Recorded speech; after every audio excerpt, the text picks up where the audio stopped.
Hi everyone, Nigel Saunders here. I'm over at Sophie's, and a kind friend of the channel has commissioned a pot, a custom pot, from my Portulacaria afra forest.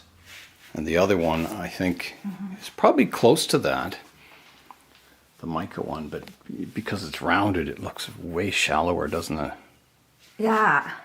Which might be a good thing. Maybe it goes inwards, and you don't really see the feet.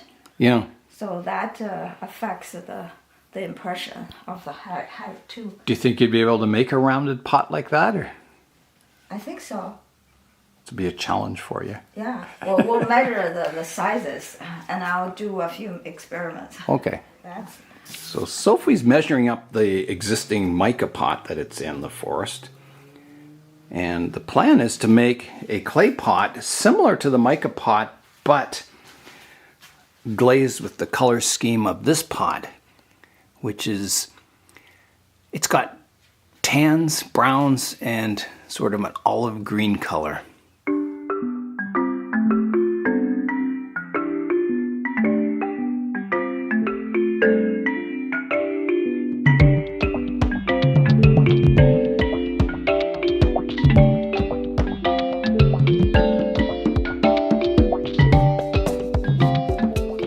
We're just deciding what size pot, and I was thinking for this planting, because it's, you know, in a desert landscape, an expanse, and I want the trees kind of isolated. I don't want them close together to look like a conventional forest.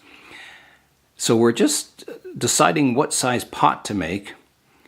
And you were saying that you have to throw the sides to get the curves, right? Yeah, so I throw the walls without the bottom on a round bat. Okay. And then I alter it to make the oval. I see. Yeah, so right now my biggest bat is 20 inches. Okay. So we can definitely get 25, 26, but it shrinks.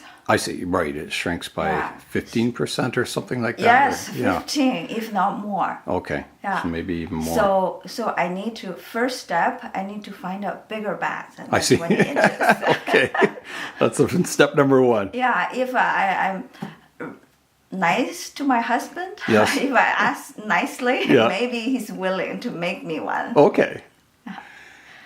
Do you use like cement board to make them, or? Wooden board. Wooden, okay. Yeah, wooden board. I see. Because the wooden board, for wooden board, you can drill holes underneath. I see. To fit on the wheel head. I see, so it doesn't fly off. Exactly. Yeah, okay. Yeah. Okay, well that's interesting. It'll be a challenge, I think. Yeah. Have you ever made an oval pot this size before? No, I think the biggest one I made, it was 13 or 14. Okay. So like these two, they're 12. Okay. So definitely above 20 would be a challenge. Right. So the biggest pot you made is that one you made for me, that round one. Yes, the round one. 16, right? Was it 16? I think it was or 18. I think it was 18, yeah. Yeah, so I'm going to break my record. Okay. If this one works. Okay. Well, that sounds good. Yeah, I'm very excited about the adventure. It'll be a challenge, that's for sure.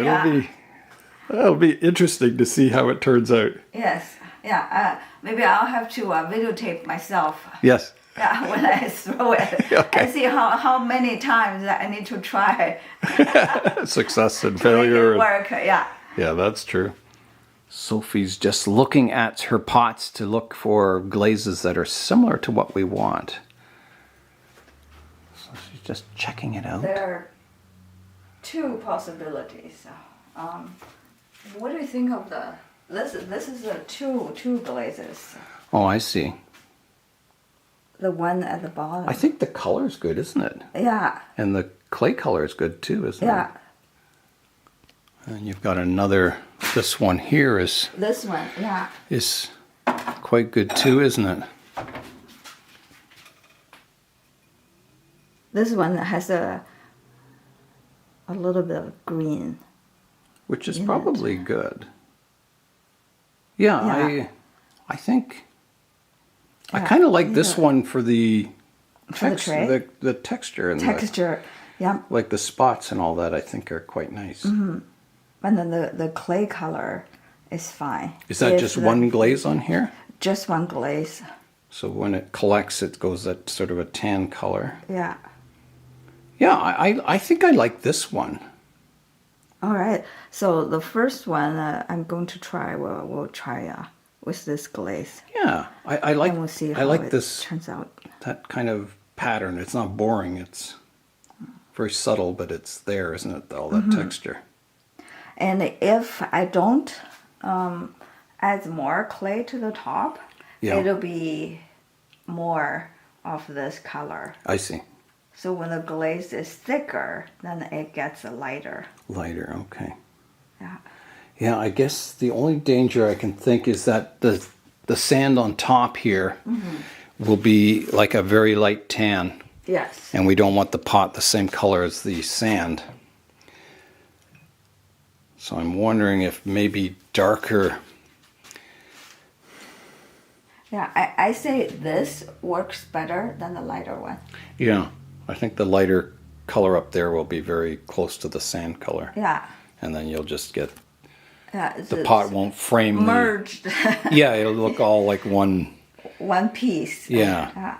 We need. Yeah, unless you want the openness, Yeah. it goes Well, on. I think even if it was that tan color, as long as the edges of the pot are highlighted so you see the dark color. So maybe a darker clay would be better too, would it? Yeah. So it shows through kind of, just so you get some kind of framing, an edge to the pot, maybe. But yeah, I think it's pretty nice. I like that. What do you think of the clay color by itself? Is I like it dark enough? Okay. Because I have another type, and then which is lighter. I think I like the darker. It goes more with the trunk color. The light, I think, would be too close to the sand. Yeah. Because there are definitely some reds in the branches and that. Like, if you look at the new shoots, they're definitely reds and greens. Yeah. Yeah, this will work better with the sand, the branches, the bark, and leaves. So I wonder, like, this is maybe a little more green. And I'm wondering, like, if we need a sort of the green, the tan sand, tan trunk, and then green again. I don't know. I know what you meant. And then eventually I'll probably display this without any leaves on it, so it'll be defoliated. Because the baobabs in Africa, you often see them without any leaves on. And you can place some elephants leaving the forest. There we go. Yeah, that's their after dinner scene. Yeah. Sophie and I discussed the pot design, the color, the shape, the clay, the glaze, everything. So she has a vision in place. So we'll come back and see the pot someday and plant the forest in it. That'll be exciting. So I'm heading back home now. So thanks very much, Sophie. Thank you, Nigel. It's going to be wonderful. I am back home.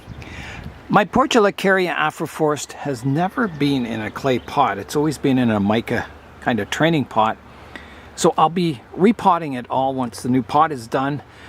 I'm going to put better rocks in here, some of those nice detailed ones that we got on the collection trip. And I may rearrange the forest slightly. It'll be kind of a new design to match the new pot, I think. Maybe, some subtle rearranging. It'll be very exciting. I think, the trunk on this tree is getting to the point where it's looking nice and mature. And these are styled to look like the giant African Baobabs. And I think they're slowly getting there. I think it's, with a bit of pruning and growing, I'll get that branch structure nice. And yeah, I think it'll be a nice forest someday.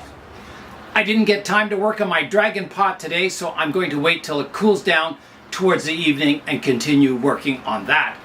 That is all for today. I'm Nigel Saunders. Thanks for joining me in the Bonsai Zone.